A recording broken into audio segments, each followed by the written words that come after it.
అశ్రేష్టం బహు గ్రంథములు అని మాట్లాడుతున్నాను.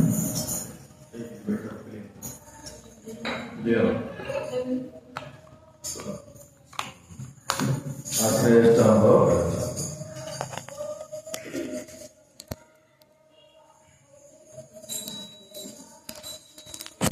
అశ్రేష్టం బహు గ్రంథములు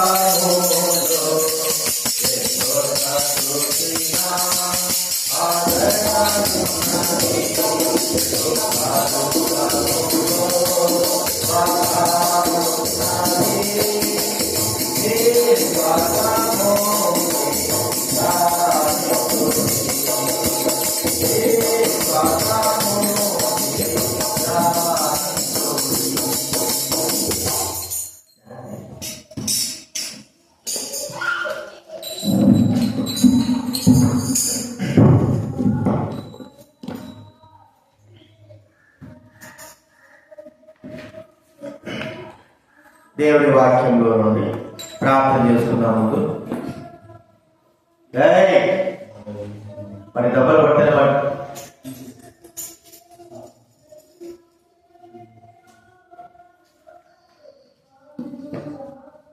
ప్రార్థన చేసుకుందాం.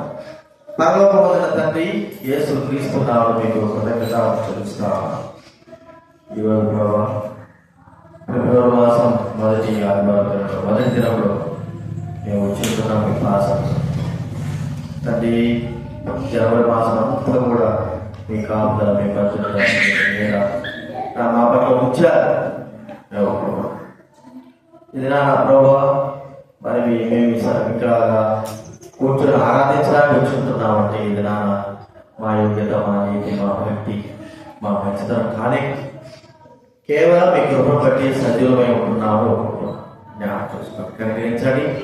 మీ వాక్యం ద్వారా నాతో మాతో మాట్లాడి ప్రభా, ఆత్మతో సత్యముతో నేను మిమ్మల్ని ఆరాధించాలి ప్రభా. దాని కొరకే మమ్మల్ని సిద్ధపరచండి. రావాల్సిన తీసుకెళ్ళి కార్యం జరిగించండి. వారితో మాట్లాడండి, వారి కుటుంబాలతో మీరు మాట్లాడండి, సహాయించండి. కృతజ్ఞతాపూర్వకంగా స్తుతి, ఘనత, మహిమ, ప్రభావం తెలుస్తూ ప్రజలతో గ్రహించగలను దయచేయండి. ఆరాధించేటువంటి హృదయం కూడా దయచేయండి. స్తుతి చెల్లిస్తూ యేసు నామమున ప్రార్థించడి వేడుచున్నాం తండ్రి.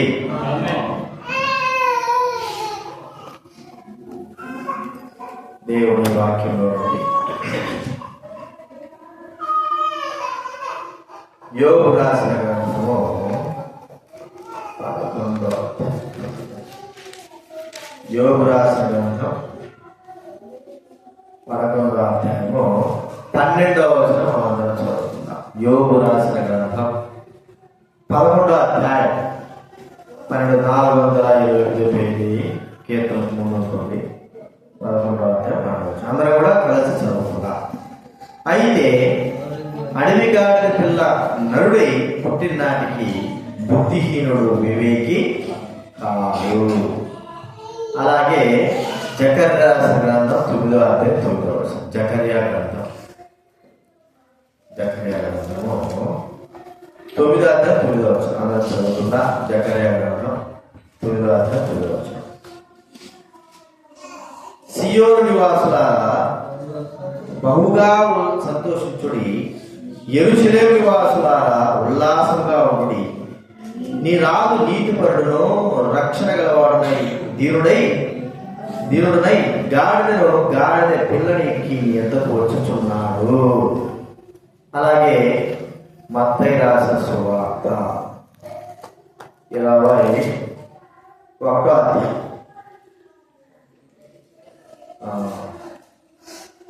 2వ వచనం. మత్తయి రాసిన సువార్త 21వ అధ్యాయము 2వ వచనం మనం కలిసి చదువుకుందాం. 21 అందరూ కూడా కలిసి చదువుకుందాం.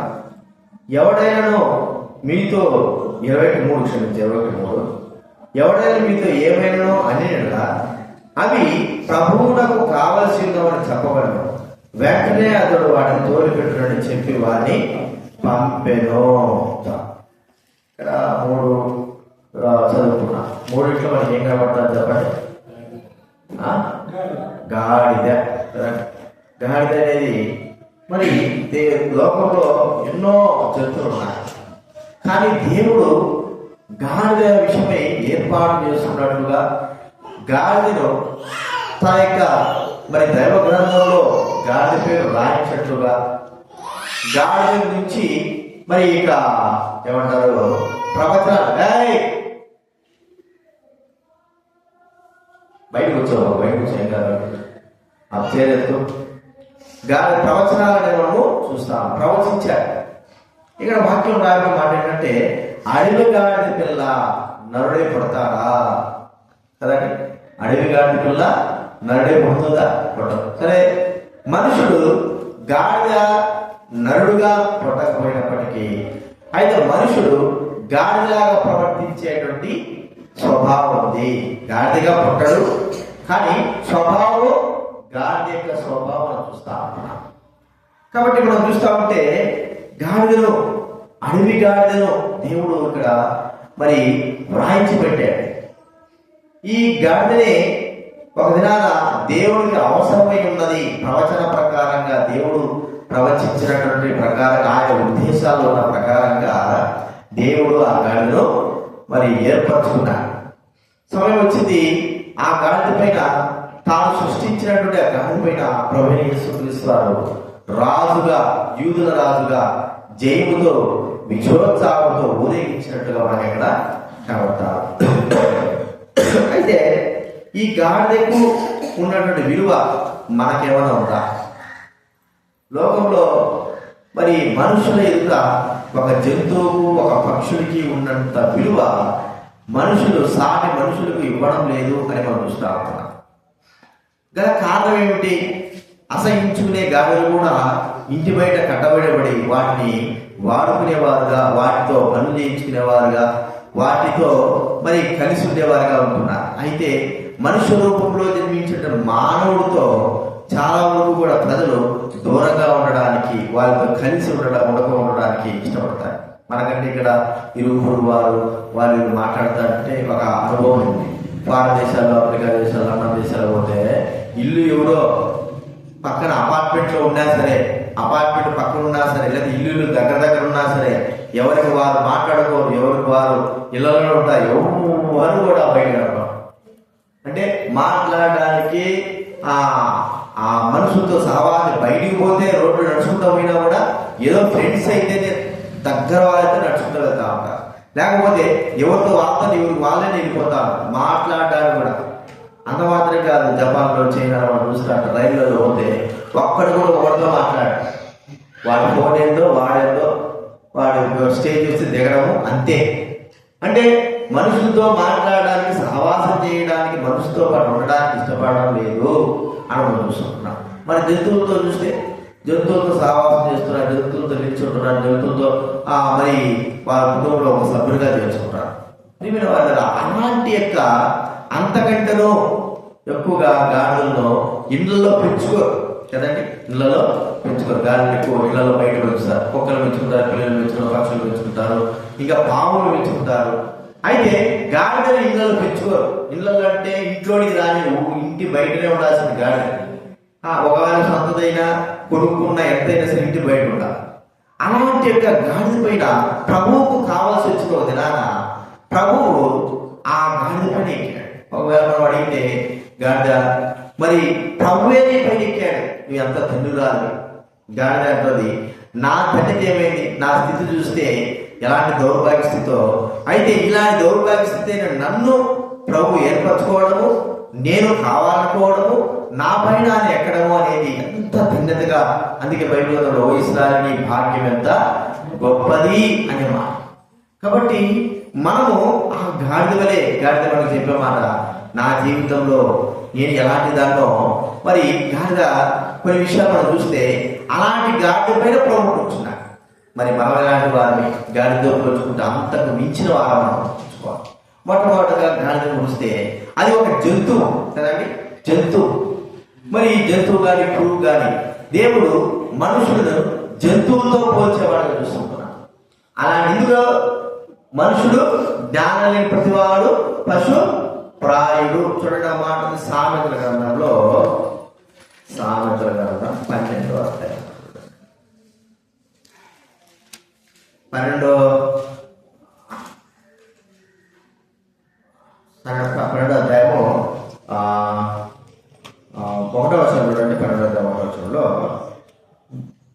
శిక్షను ప్రేమించేవాడు, జ్ఞానం ప్రేమించేవాడు, గద్దింపును అసహించుకునేవాడు ఎవరంటండి? పశుప్రాయుడు అని మాట చూస్తున్నా. అంటే మానవుడు పశుప్రాయ స్థితిలో కలిగిన వాడుగా ఉంటున్నాడు. మానవుడు పశుప్రాయ స్థితిలో, ఆలోచన శక్తి పశుప్రాయ అంటే పశువుతో కూడా సమానంగా లేనటువంటి స్థితి కలిగిన వాడుగా మానవుడు ఉంటున్నాడు. జ్ఞానం లేని వాడు పశుప్రాయుడు వాక్యం రాడు.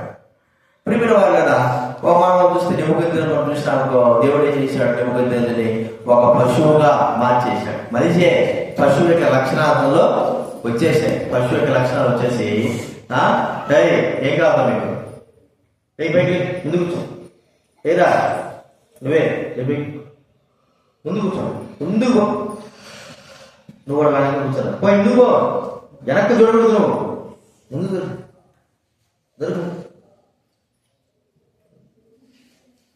కూర్చో, అట్టే కూర్చో. వాడి పశుప్రాయ స్థితి కలిగిన వారంగా ఉంటున్నా. ఇంకా ఏమంటున్నాడు?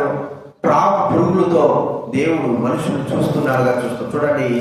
యోబు గ్రంథం 25వ అధ్యాయంలో 25వ అధ్యాయం 6వ వచనం చదవడం. యోబు గ్రంథం 25:6.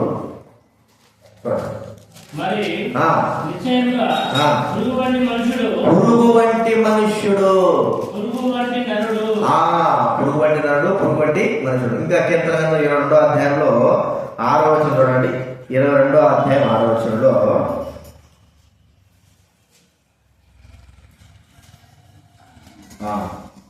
చదవండి. 22:6. నేను నరుడను కాను, నేను పశుప్రాయ. ఇంకేమంటాడు మనం చూస్తే ఏసుకెళ్ళడంలో, గొర్రెలైన మీరు అంటాడు. గొర్రెలు దేనికి? పశువులకు, అంటే జంతువులకు సమానంగా దేవుడు మనల్ని చేస్తున్నాడు. కాబట్టి మొట్టమొదటిగా అలాంటి జంతువులు కొన్ని ప్రేమించే ఉంటాయి, కొన్ని అసహించుకునే ఉంటాయి కదా. ప్రేమించే మనం కుక్కను ప్రేమిస్తాం, పందిని ద్వేషిస్తాం కదా. పందిని మనము సాకుతాం. మన పిల్లిని ప్రేమిస్తాం, లేదా పామును మనం ద్వేషిస్తాం, దాన్ని సాకుతాం. అలా కదా కొన్ని ప్రేమించే ఉంటాయి, కొన్ని ప్రేమించనే ఉంటాయి. అయితే గాడిద ఎలాంటిది చెప్పండి? గాడిద, మీరు గాడిద చూసే ఉంటారు. మనం పాలు అక్కడక్కడ పాలు ఉంటారు. మేమైతే మా కడప జిల్లాలో వాళ్ళు సాకులలో ఏం చేస్తారంటే గాడులు సాకునేవారు. ఎప్పుడు మా ఇంట్లో ముందు ఏవి వాళ్ళ బట్టలు మా దగ్గర నుంచి తీసుకు వెళ్ళేవారు, ఉతుకొని వచ్చి మళ్ళీ డబ్బు తీసుకునేవారు. ఆ గాడుల పైనే మొత్తం బరువు పోసేవారు. మరి అంత గాడులు ఉన్నప్పటికీ కూడా అవి వాటిని ఏం చేస్తారంటే అసహ్యకరంగా చూస్తున్నటువంటి స్థితి. వాటితో పని చేయించుకుంటున్నారు కానీ అవి ప్రేమించినట్టుగానే ఉంటాయి, కానీ ప్రేమింపబడనటువంటి గాడిదలు. అర్థమైందా? అసహ్యంగా అనేది మనం చూస్తూ ఉంటున్నాం. అంటే ఒక జంతువు అసహ్యకరంగా ఉన్నటువంటి ఆ జంతువును దేవుడు కావాల్సి వచ్చింది.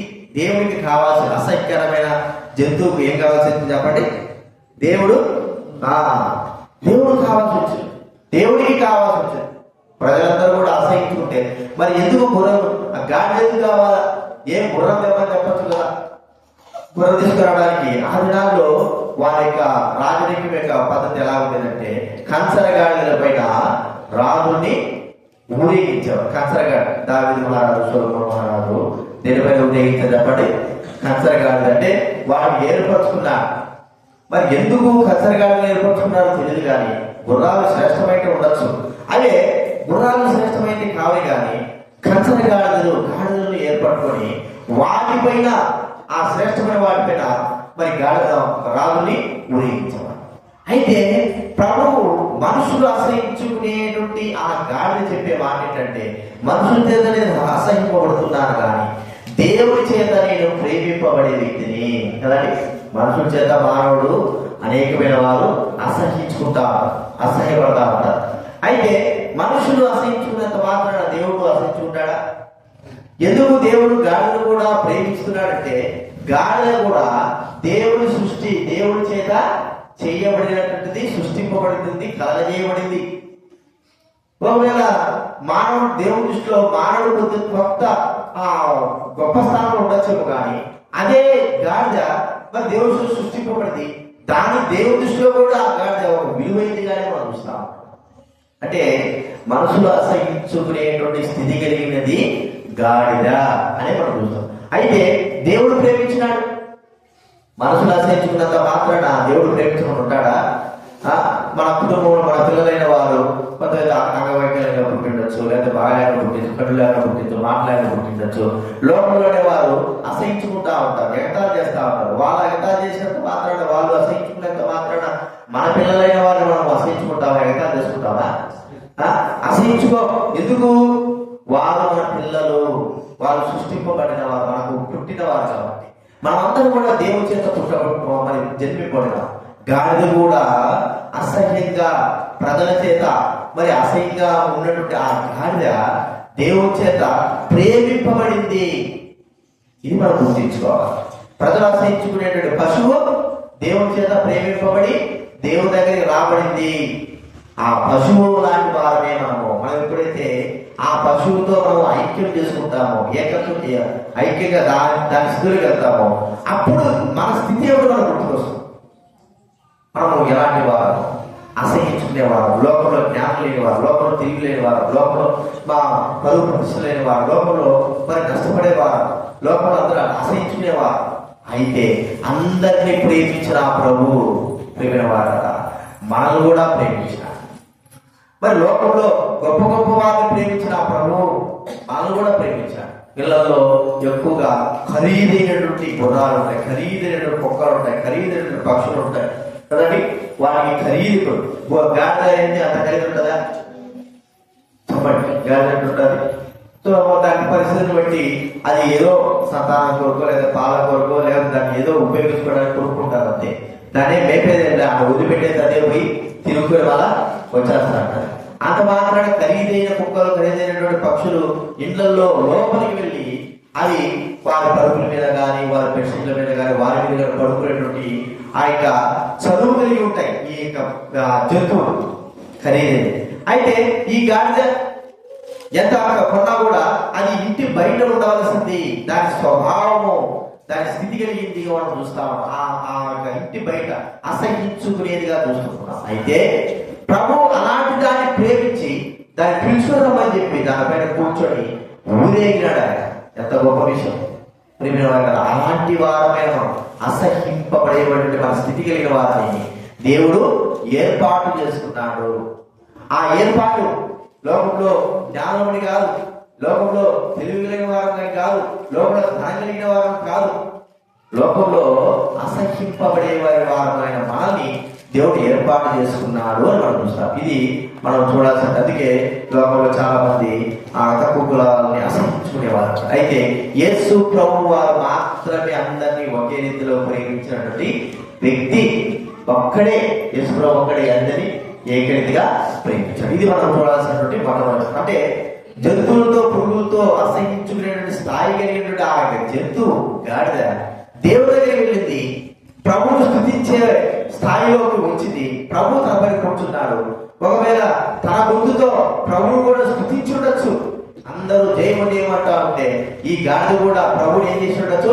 తన స్వరంతో స్తుతించుండొచ్చు. కాబట్టి ఎందుకు స్తుతించిందంటే అసహించుకునే దానిపైన ప్రభు యేసుక్రీస్తు వారు కూర్చున్నాడు, పిలిచాడు. కాబట్టి దాన్ని బట్టి ప్రభు మనం స్తుతించాలి. ఇది మనం గుర్తించాల్సిన మొట్టమొదటి. గాడిను మనం అడగలిగితే చెప్పేదంటే, నేను అసహింపబడే జంతువుని దేవుడు సృష్టించాడు. ప్రజలందరూ అసహించుకుంటారు, కానీ ఆ నన్ను సృష్టించిన నా తండ్రి మాత్రం అసహించుకోలేదు. ఒక దినాన్ని నన్ను పిలిచాడు, నా పైన కూర్చున్నాడు. తన ఘనత ఆయన గణపరిచే వారు నన్ను కూడా ఒకటిగా చేశాడని మనం గుర్తించాల్సిన వారంగా ఉంటున్నాం. ఇది మొట్టమొదటి చూస్తున్నాం. రెండోది చూస్తా ఉంటే ఈ గాడిద స్థితి కలిగింది ఏమిటంటే బయట కట్టి వేయబడిన స్థితి. ఏం చేస్తాను చెప్పండి? ఎక్కడ కట్టి వేయ? తలవాకిట ఇంటి బయట కదండి. మత్తయి సువార్త 21వ అధ్యాయం కదా. మత్తయి సువార్త 21వ అధ్యాయం 2వ వచనం. మత్తయి సువార్త 21వ అధ్యాయం 2వ వచనం.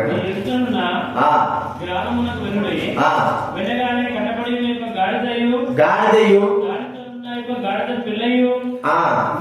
కనబడును, కట్టబడి ఉన్న గాడిద పిల్ల. చూడండి, అంటే ప్రవేశింపగానే ఆ గ్రామంలో ప్రవేశింపగానే ఒక ఇంటికాడ ఏముందంటే గాడిద పిల్ల కట్టి వేయబడి ఉంది. ఎందుకు గాడిద పిల్లలు కట్టేస్తారంటే గాడిద కట్టేయకపోతే దానికి ఇష్టం వచ్చిన పోతారు. మేము చూసినాము కంపెనీలలో గాడిదలో మరి ఒక్కసారి ఇప్పేసారనుకో అది ఎట్లా పోతుందో తెలియదు. ఆ గాడిదలో ఎందుకంటే సరైన సమయానికి బట్టలు ఎత్తుకోబోయే సమయానికి ఆ గాడిద అక్కడ ఉండదు. అది తిరిగి ఏది పేపర్ తింటుంది, న్యూస్ పేపర్ తింటుంది, గడ్డి తింటుంది, ఏ బట్టి తింటనే ఉంటుంది.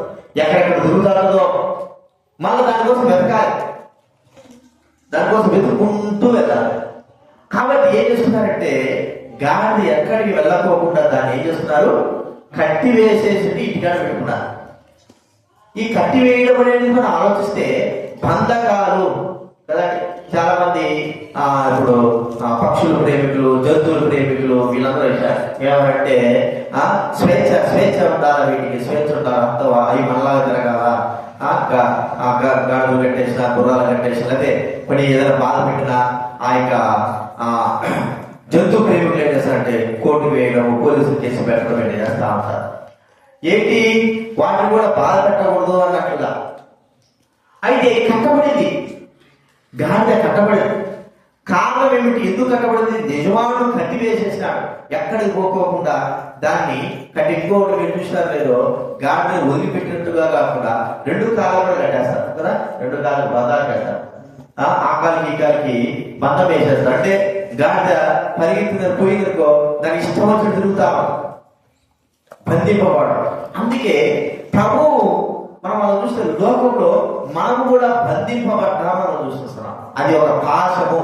తాడు అనేది ఏంటి చెప్పండి, ఒక పాశం. అంటే పాపపు పాశము. చూడండి, ఆ బంధింపబడ్డ 2వ సమూయేలు గ్రంథం 22వ అధ్యాయం, 2వ సమూయేలు గ్రంథము 22వ అధ్యాయం 6వ వచనం చదవగలరేనా? 22వ అధ్యాయం 6వ వచనం. పాతాళ పాశములు నన్ను అరికట్టగను, పాతాళ పాశములు నన్ను అరికట్టుతున్నాయి, మరణ పురులు కదండి నన్ను బంధిస్తూ ఉంటున్నాయి. అంటే పాతాళపు పాశ ఒక తాడు, ముచ్చులాంటి కట్టబడడం, దాన్ని తెప్పుకోవడం తెలియని విషయం కాదు. ప్రియమైన వారి కదా, మనం కూడా పాతాళపు పాశములు అనగా పాపపు పాశములు, సాతానిక పాశములు బంధింపబడిన వారంగా ఉన్నాం. ప్రియమైన వారి కదా, స్వేచ్ఛ అనేది మన జీవితంలో ఆత్మ సంబంధమైన స్వేచ్ఛను మనం ఏం చేసినాము, కోల్పోయినాము. ఒక జైల్లో ఉన్నవాడు మరి మనం చూస్తే జైల్లో ఉన్నాడు అనుకోండి, వాడికి బాగలేదు, జైల్లో అంతా ఫ్రీగా వదిలేస్తారు, చుట్టూ కూడా వాడు ఆ చుట్టూ బంధకాలు ఉంటాడు. అది వాడికి బాగలేకుండా వస్తుంది. అర్థమైంది? వాడికి బాగలేకుండా వస్తే డాక్టర్ తీసుకోపోవాలా, ఎక్కడ తీసుకోపోతారు? చేతులకు బేడీలేసే తీసుకువెళ్తారు. అంటే వాడు బయటకు వచ్చినా కూడా ఆ బేడీలు అనేవి వారి చేతులకి ఉండాలి. లోపల ఉంటే చుట్టూ కూడా ఒక బంధింపబడిన వాడుగా ఉన్నాడు. వారికి స్వేచ్ఛ అనేది లేదు. ఎందుకు స్వేచ్ఛ లేదని కూడా వచ్చింది, వాడు చేసిన తప్పును బట్టి వాడు అనుభవిస్తున్న శిక్ష. భౌతిక సంబంధంగా పునరుద్ధరణ బయటకు రావచ్చు. అదే అయితే ఆత్మ సంబంధమైనటువంటి ఈ బంధకాలు ఏంటంటే పాపపు బంధకాలు, సాతాను బంధకాలు. బైబిల్ గ్రంథంలో ఉంది. ప్రభు అన్నాడు, చూడండి, లూకాసు వార్త 13వ అధ్యాయం, మనకు మాట 13వ అధ్యాయం 16వ చదవడం. లూకాసు వార్త 13 బైబిల్ గ్రంథం 26 పేజీ. గాడికి కొద్ది కూర్చో అవసరం అయితే మీకు 13వ అధ్యాయము 16వ బైబిల్ గ్రంథం నుంచి 66 పేజీ. 18 ఏళ్ల నుండి సాతాను బంధించిన అబ్రహాము కుమార్తె అయిన ఈ కట్ల నుండి విడిపింప కదా. ఈ కట్ల నుండి కట్లు, ఏ కట్లవి? పాపపు కట్లు, పాశాలకు కట్లు సాతాను వేసేశాడు. దాని ద్వారా ఆ వ్యక్తి, ఆ స్త్రీ ఏమైపోయిందంటే 18 ఏళ్ళ నుండి నడుము వంగిపోయి ఉంటున్నది. నడుము వంగిపోయి ఉన్నది, నడవలేకుండా. ఆమె శరీర సంబంధంగా అలా ఉందని కాదు, కానీ ఆమె ఆత్మను కూడా సాతాను బంధించేసి ఉంటున్నాడు. కాబట్టి కట్టబడినటువంటి స్థితి, కట్టబడిన స్థితిలో మనం చూస్తా ఉన్నాం, బంధింపబడే స్థితి. కాబట్టి పాతాలకు పాశాలు, సాతాను పాశములు, పాపము పాశముల చేత కట్టబడి ఉన్నాం. ఒక మాట చెప్పుకోవాలంటే మనకు విడుదల విమోచన లేకుండా, స్వతంత్రం లేకుండా పాపములో నుండి పాపములకు దాసులమైపోయి పాపము బంధకాల్లో ఉన్న వారంగా ఉంటున్నాం. అయితే యేసుక్రీస్తు వారు వచ్చాడు, ఆయన నాకు కావాలని చెప్పాడు. గాడిద అంటున్నమాట, నేను కట్టబడి ఉన్నాను, ఎప్పుడు కట్టబడి ఉంటున్నాను, నన్ను విడిపించేవారు కాలికి వేసేస్తున్నారు బంధకాలు, మరి తలకి వేసేస్తున్నారు బంధకాలు, ముక్కుకి వేస్తున్నారు బంధకాలు, నేను బయటికి వెళ్ళకోకుండా కూడా ఉంటున్నాను. అయితే యేసు వచ్చాడు, ఆయన శిష్యులు పంపాడు, కట్టబడినటువంటి గాడిదలు ఇప్పుతా ఉన్నారు. ఎందుకు ఇప్పుతున్నా అంటే ప్రభు కావాలన్న మాట అనగానే వారి కట్టును విప్పించి పంపించేశాడు. చూడండి, ప్రభు కావాలన్నాడు. వాళ్ళు ఆ శిష్యులు అంటే నా కట్లని తెప్పేశారు. ఏది కాలు కట్టించారు, తల కట్టించారు, వీటన్నిటిని ఏం చేశారు, విప్పి వేసేసి స్వతంత్రంగా పోనిచ్చారు. ప్రభు దగ్గర నేను స్వతంత్రంగా వచ్చాను. ఎన్ని దినాలు కట్టబడి ఉంటుంది? ఆ పని జరిగేంత వరకు వారికి గాడి అవసరమైనంత రోజు 2 రోజులు 3 రోజులు కట్టే ఉంటారు. ఏదో గాడి కట్టట గడ్డేలో చేస్తా ఉంటారు, కట్టబడినట్టుగానే ఉంటారు. ఒక దినాన స్వతంత్రత వచ్చేసింది. అందుకే ఎలాంటి స్వతంత్రత ఇది? యేసుక్రీస్తు వారు మరణించిన ద్వారా పాప బంధకాలు ఎవరైతే ఉన్నారో సిలువ దగ్గర అందరి బంధకాలు అంతా ఊడిపోయినాయి, స్వేచ్ఛ. అందుకే జాన్ బన్నెట్ గారికి ప్రభువు చూపించినటువంటి యాత్రికుడి ప్రయాణంలో ఏం చెప్పాడు అయినా చెప్పండి. దర్శనం చూపించాడు తన జీవితం. నీవు పాపంతో ఉంటున్నావు, వెనక పాపం మూట, భరింపలేని మూట తానే భరిస్తుంటున్నాడు. వెళ్తా ఉన్నాడు విశ్వాస దగ్గర వెళ్ళిన తర్వాత ఆ వ్యక్తి వాక్యం చెప్పిన తర్వాత అదిగో ఆ కొండపైన ఉన్న శిలువకుడు అప్పుడు నీ పాప తొలిపోతారంటే ఆ కొండ దగ్గరికి వెళ్ళగానే, శిలువ దగ్గరికి వెళ్ళగానే తన పాపం మూట ఏమైపోయిందంటే పై నుంచి దొల్లి కిందకి దొలుకుంటా. ఎప్పుడైతే ఆ మూట కింద పడిపోయిందో స్వేచ్ఛ. పాపం మూట ఉంటే స్వేచ్ఛ కాకుండా బంధకము, పాపానికి బంధంలో ఉండే వారంగా, పాపంతో ఉన్న వారంగా మనం చూస్తా ఉంటున్నాం. మనందరం కూడా యేసుక్రీస్తు వారి మరణము చేత మనందరం చేశాండి స్వేచ్ఛ. యేసుక్రీస్తు వారి మాటతో మీరు విప్పుకోనంటే గాడినంటే విప్పుకొని వచ్చారు. ఆ గాడికి ఏం కలిగింది? స్వేచ్ఛ కలిగి యేసుక్రీస్తు వారి యొక్క మరణము ద్వారా మనందరం కూడా విడుదల విమోచన. అందుకే గలతీ రాసిన పత్రిక 5వ అధ్యాయం మొదటి వచనం. గలతీ రాసిన పత్రిక 5వ అధ్యాయం.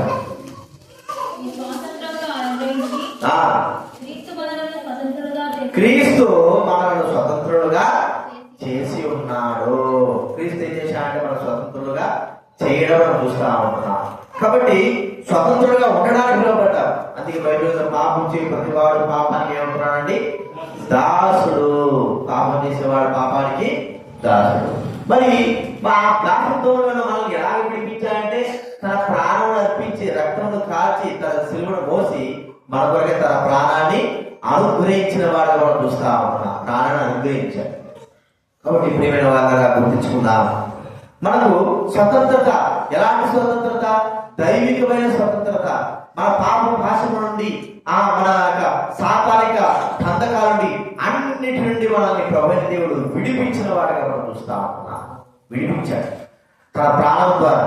మరి ఈ యొక్క గాడిదనైతే యేసుక్రీస్తు తన శిష్యుల యొక్క మానవ చేత విడిపింపబడింది. మనకైతే ఎలాగ విడిపించాడు? ఆయన తన ప్రాణాన్ని శిలువలో అర్పించి మనందరూ పాపం నుంచి, శాపం నుంచి, సాతాను నుంచి, వాటి యొక్క కట్ల నుంచి, భాష నుండి మనం విడిపించాడు. కాబట్టి ప్రభువును మనం స్తుతించాలి. ఒకవేళ గాడిద కొద్దిగా స్థుతించవచ్చు ఆ కట్లు ఇప్పుడుకి. అయితే మనకైతే ఎంత గొప్పగా ఆయన మరి ఆ కార్యం చేశాడు, తన ప్రాణాన్ని అర్పించాడు. ఇంకా ఎంతగా మనం ప్రభుత్వాన్ని స్థుతించాలని గుర్తించుకోవాలి.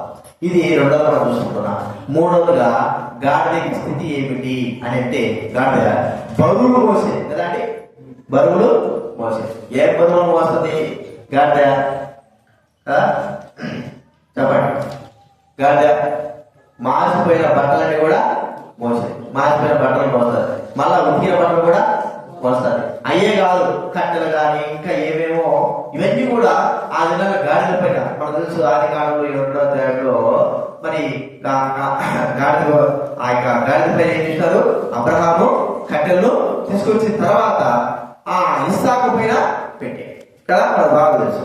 కాబట్టి గాడిదలు బరువులు మోసేదానికి మనం చూస్తా ఉంటున్నాం. అయితే ప్రియమైన వారు కదా, ఇప్పుడు ఆ బరువులు మోసేటువంటి మనల్ని మన బరువు తాను ఎత్తేసుకున్నాడు. మనం ఆలోచించాలి. మన యొక్క పాపములు అని మనం చూస్తే చూడండి, కీర్తన 38వ అధ్యాయం.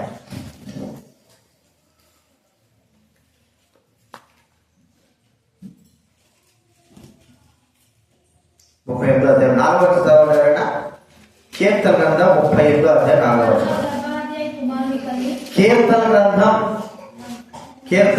38వ అధ్యాయం 4వ వచనం. నా దోషములు నేను మోయలేని బరువు వలె అవి నా మీద మోపడి ఉన్నాయి. ఇంకేమంటాడు? 65వ కీర్తన గ్రంథంలో 3వ వచనం. 65వ కీర్తన గ్రంథం 3వ వచనంలో ఏమంటాడు? నా మీద మోపబడిన దోషములు భరింపజాలనివి. నా మీద మోపడిన దోషాల బరువు, ఈ పాపపు బరువు. కదా, వీటిని బరువులు మోసేటువంటి వ్యక్తులుగా ఆ గాడిద చేయడు. అంతకంటే అంతేనా? గాడిద దానికే ఉపయోగించుకుంటామా? దానికే ఉపయోగించుకుంటున్నారు. ప్రజలు గాడిదలు ఎందుకు ఉపయోగించుకుంటారంటే మాసిపోయిన బట్టలు, లేకపోతే ఇంటి యొక్క సామాను మోయడానికి. మీరు చూసినారు కదా, గొర్రెలు కాసుకునే వాళ్ళు గాడిదలు కూడా తీసుకొని వస్తూ ఉంటారు. ఆ గాడిదల పైన వాళ్ళకి ఇంటి సామాను అటు ఇటు పెట్టేసి ఆ కట్టెలు కూడా పెట్టుకొని పోతా ఉంటారు. అవి వాటిని మోసుకుంటూ పోతా ఉంటాయి. గాడిద కానీ గుర్రాలు కానీ, అంటే బరువులు మోయడానికి వరకే ఏర్పరచుకున్నటువంటి శైలి నీకుంది నా చేతిలో. బరువులు మోయడానికి వరకే ఏర్పరచుకునేవి మనం చూస్తాం. ఇప్పుడు యాంత్రములవి అదన్నా మరి పాత బట్టలు మోసేవి. ఇప్పుడు ఎవరి మోస్తారు చెప్పండి? ఎవరు మోస్తారు? గాడిద. ప్రభువైన యేసుక్రీస్తు వారిని మోస్తా ఉంది. శ్రేష్టమైన ఆ ప్రభువైన దేవుణ్ణి, తన దేవుణ్ణి తన పైన మోసుకుని వెళ్ళేటువంటి భాగ్యతను దేవుడు ఇచ్చాడు. అది వరకు పాత బట్టలు. ఇప్పుడు బట్టలు కూడా ఎలా ఉంటున్నాయి? దానిపైన బట్టలు వేశారు. తమ బట్టలు, ప్రజల యొక్క బట్టలు తీసుకొచ్చి దానిపైన వేసేసారు. వేస్తే యేసుడు వారు కూర్చొని ఊరేగుతా ఉంటాడు. ఎంత ఘనత! పాపము భారముతో మరి మాసిన బట్టలతో కట్టెలు మోయాల్సినటువంటి గాడిద యేసు ప్రభువు వస్తారు. అయితే ఇక్కడ విచిత్రం ఏమిటంటే, యేసు ప్రభువే మన పాప భారాన్ని కూడా మోసాడు. యేసు ప్రభువే మనల్ని ఏం చేస్తున్నాడా? భరిస్తున్నాడు. యేసు ప్రభువే మనల్ని ఎత్తుకుంటున్నాడు. అర్థమైంది? యేసు ప్రభు మన పాపాల భారం భరించింది. గాడిదేమో దానికి ఒక ధన్యత దొరికింది. ఏం ధన్యత? యేసు ప్రభువు మోసేటువంటి ఒక ధన్యత దొరికింది. అయితే మరి దాని యొక్క బరువు దాన్ని మోసుకోవాలి. దాని యొక్క కట్టెల బరువు దాని మోయాలా? మరి ఏ బరువు అయినా సరే అది దాని మోయాల్సిందే. యేసు ప్రభువు కూర్చుంటున్నారు. ఎంత ధన్యత! మరి బరువులు కర్రలు పెట్టినా, లేకపోతే వేరే బరువులు పెట్టినా కూడా దుఃఖించేదేమో, కానీ నా యేసు ప్రభు నేను మోయడానికి ఎంతో సంతోషం. అయితే యేసు ప్రభు ఇక్కడ ఏం చూస్తున్నాడంటే, మన విషయంలో మన పాప భారం ఆయన భరించాడు. చూడండి, 1 పేతురు రాసిన గ్రంథం 2వ అధ్యాయం 24వ వచనం. దయచేసి చదవండి ఎవరైనా. 1 పేతురు రాసిన గ్రంథం బైబిల్ గడపలు 215.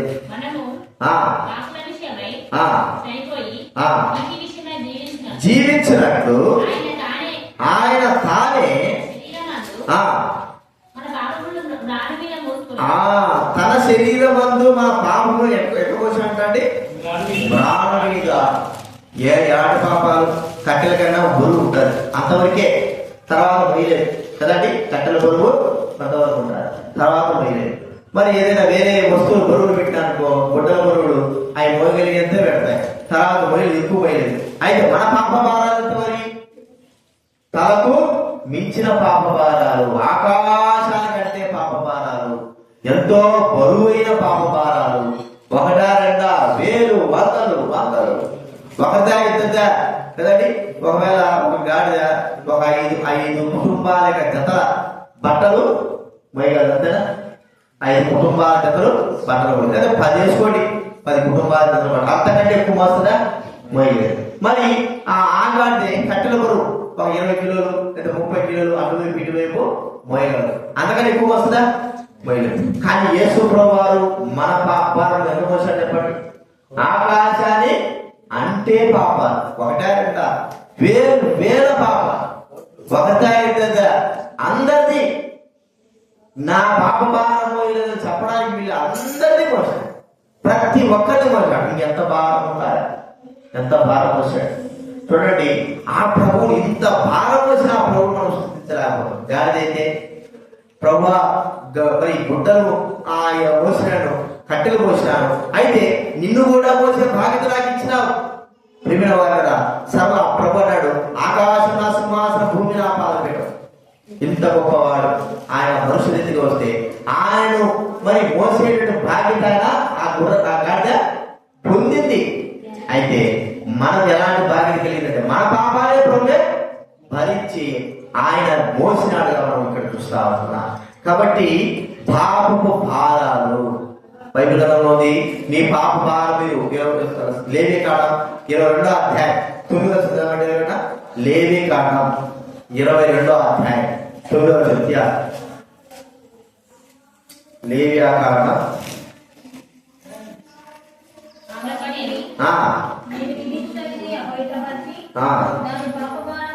దాని పాప భారమును దాని పాప భారము అధికమైన భారము, పాప భారము.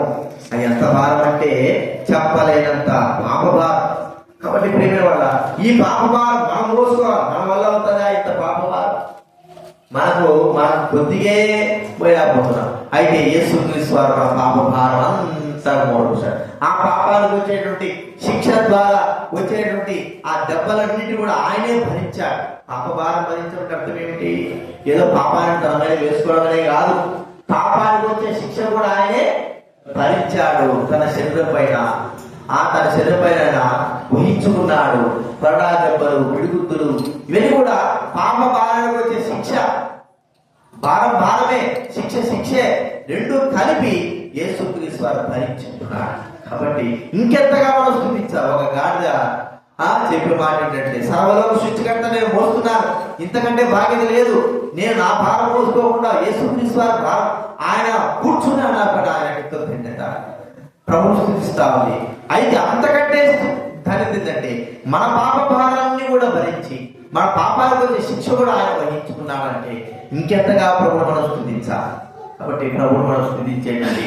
ప్రభు నేను పాప భారం నువ్వే భరించావు, ఎంతలో తెలియదు అంత భారం, పాపానికి వచ్చే శిక్ష కూడా నువ్వే భరించావు, ఆ శిక్ష అంతా నువ్వే అనుభవించావు. ప్రభు నిన్ను స్తుతిస్తున్నాను, కనపరుస్తున్నాను. ప్రభువు మనము ఆరాధించాలి. చివరిగా మనం చూస్తా ఉంటే ఈ గాడిదకు ఏమొచ్చిందంటే ఘనత. ఏమొచ్చింది చెప్పండి? ఘనత. ఎంత గొప్ప ఘనత వచ్చింది! యేసు ప్రభు తన పైన కూర్చున్నాడు కదండి, అందరూ అసహించుకునే గాడిద. ఏమి యేసు ప్రభు మరి బుర్ర తీసుకురావచ్చు కదా ప్రభు? ఏనుగు ఆ దినాల్లో నవాబులు దేని ఊరేగేవారు చెప్పండి? ఏనుగు గుర్రాలు కాదు. గుర్రాలు ఏంటి ఆ దినాల్లో నవాబులు వీళ్ళందరూ పెద్ద పెద్ద ఏనుగుల పైన కూర్చొని పెద్దగా వాళ్ళు ఊరేగుతూ వచ్చేవారు. ఏనుగులు కూడా అవి కూడా కడతాయి. అయితే యేసు ప్రభు వారు ఎక్కినటువంటి గాడిద ఏది అని చెప్పండి? దేనికి పనికిరాని గాడిద. మరి ఏనుగుకు ఎంత వినిపించుంటారు? ఆ దినాల నవాబులు పాలించి ఏనుగులు ఏం చేస్తారంటే పోషించి వారికి శుభ్రంగా మంచిగా చేస్తారు. ఎద్దులు కానీ వీటన్నిటికి విలువ ఎక్కువ.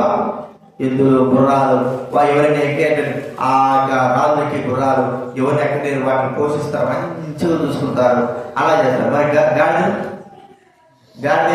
చూడండి, యేసు ప్రభు వారికి ఏ ఘనత అయితే యేసు ప్రభు వారు పొందుతున్నాడు ఆ ఘనత దేవుడు ఆ గాడిదకి ఇచ్చారు. గాడిద యేసు ప్రభు వారు గాడిద నుంచి దిగిన తర్వాత ఆ గాడిద ఏం చేసింటారు చెప్పండి? ఒకవేళ మనం పిచ్చి తినాలి కదా, ఏం చేస్తాము? ఎక్కడ సందులో రాయి దొరికింది అనుకో, అర్థమైందా? ఒక రాయి దొరికి 3 బొట్లు ఉన్నాయనుకో, పిచ్చి తినాలి ఏం చేస్తారు? తక్కడి కదా ఓకే సార్. అటేటప్పుడు డాక్టర్ కాడ ఏదైనా సరే పసుపు కనపడింది అనుకో, ఇక అయితే పిచ్చి తినాలి ఏం చేస్తారు చెప్పండి? అంటలేదా మీకు? మరి అట్లాంటి యేసు ప్రభు ఎక్కిన గాడి అంటే ఇక ఎక్కడ చూసుంటారో నాకు తెలియదు, ఖచ్చితంగా చూసుంటారు. ఇది యేసు వ్యక్తిని కాదు రే, జాగ్రత్త చూసుకోవాలి. వ్యక్తి బరువు లేకుండా శాస్త్రమైన గుర్రాలు పెట్టాను, ఏనుగు పెట్టాను, మంచిగా చూసుకోవాలని వింటారేమో. నాకు ఎందుకంటే ఆ గాడికి అంత విలువ వచ్చేసింది. మరి మనకెంత విలువ? మన ఏ పాటి వారిని? లోకంలో ఏ విలువ లేని వారికి క్రీస్తు యొక్క బిడ్డలైన గొప్ప విలువ మనకి ఇచ్చారు. లోకంలో ఎవరికి లేదు దైవ బిడ్డలైన విలువ. దేవుడు ఆయన అంగీకరించిన మనకు దేవుని పిల్లలు అనేటువంటి గొప్ప అధికారము, ఆ బాధ్యత, ఆ యొక్క విలువ దేవుడు మనకు అనుగ్రహించాలని చూస్తా ఉన్నా. కదా ఒక దయ్యము యేసు ప్రభువుతో అన్న మాట ఏంటంటే, నువ్వు దేవుని కుమారుడు. ఎంత గొప్ప వివరించింది చెప్పండి. దేవునికి ఇచ్చిన విలువ కదా. భూలోకంలో యేసుక్రీస్తు మనుషుడిగా ఉన్నాడు. అయితే ఆ యొక్క దయ్యం గుర్తించింది, ఈ వ్యక్తి దేవుని కుమారుడు. ఏం చేసి సాగిలపడతాం. మరి అంతకంటే యేసు ప్రభు ముందున్న వాళ్ళు శాస్త్రులు, పరిచయులు, గొప్ప గొప్ప వారు ఉన్నారు కదా, వారికి ఎందుకు దండాలు దశకాలు పెట్టిన దయ్యం? చెప్పండి, ఎందుకు పెట్టిన దండాలు దశకాలు? దయ్యం తెలుసు వీళ్ళు పైకి మాత్రం చెప్పిన పైకి వాళ్ళు వీరికేది రెండు దండం పెట్టేది. కానీ యేసు ప్రభువును చూడగానే అది అర్థమైపోయింది, ఈయన గొప్ప దేవుడు, ఆయన దేవుడు కుమారుడు.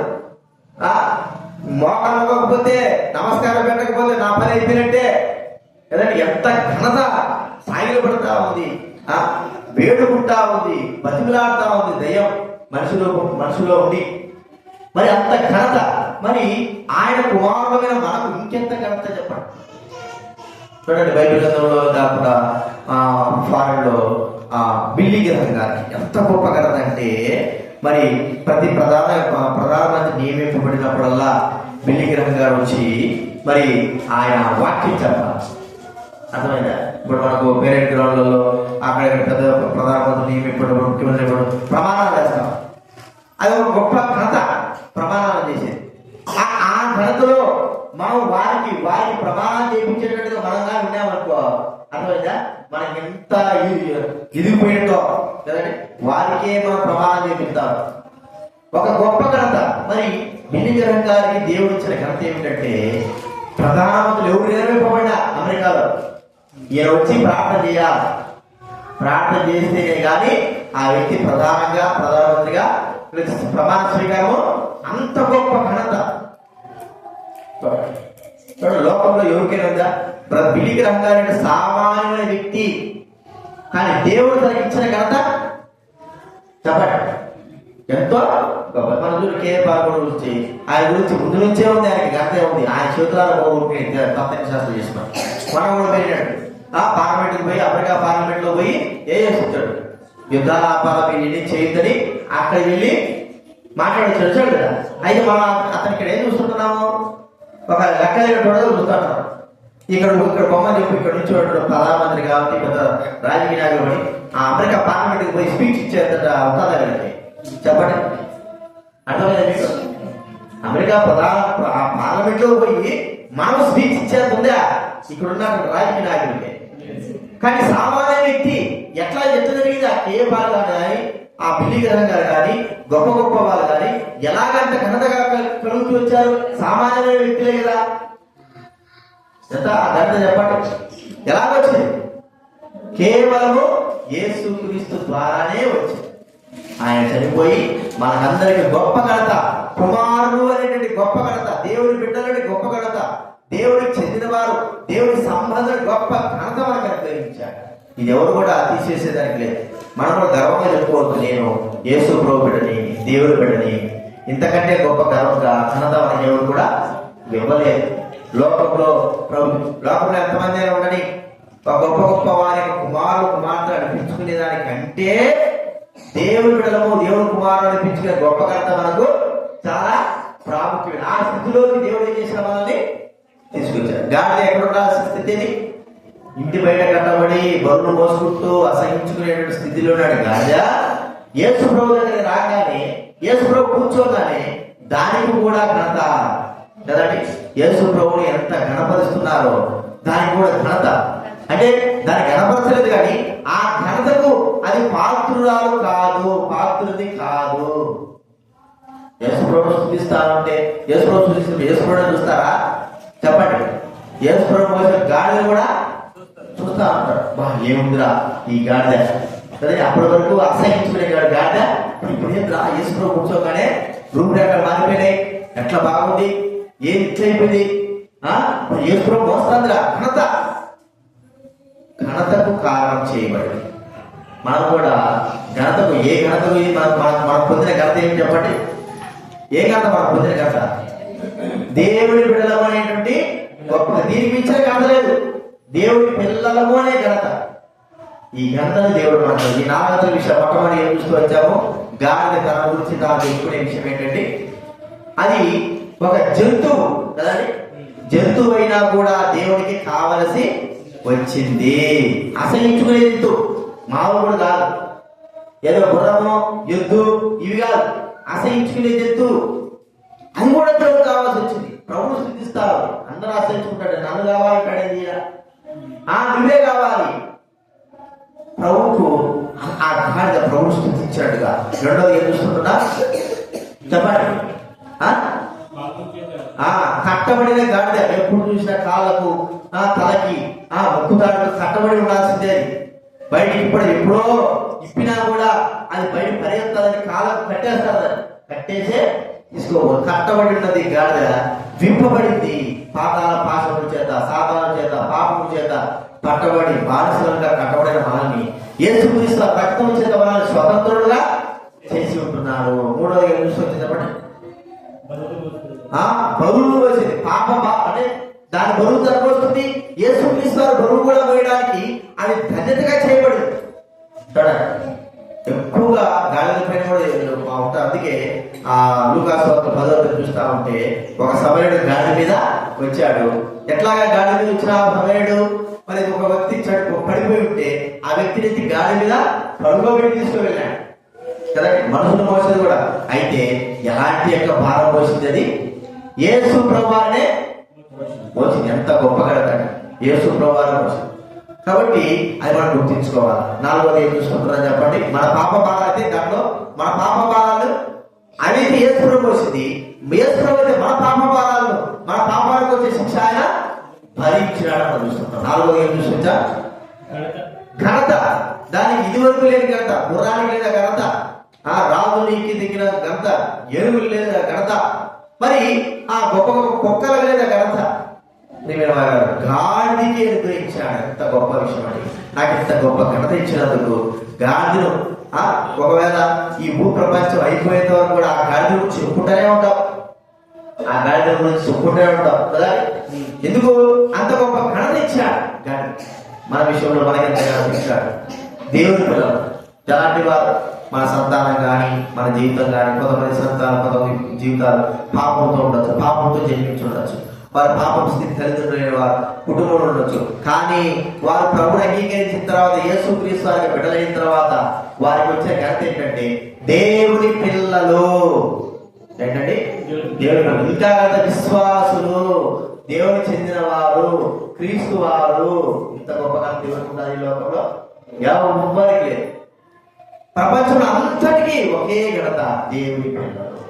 ఈ ఘనత బట్టి, ఈ నాలుగు విషయాలు బట్టి ప్రభువు మనం శుద్ధించి ఆరాధన విషయాలు జ్ఞాపకం ఆరాధనలో ప్రవేశిస్తాం. లేచిన కూడా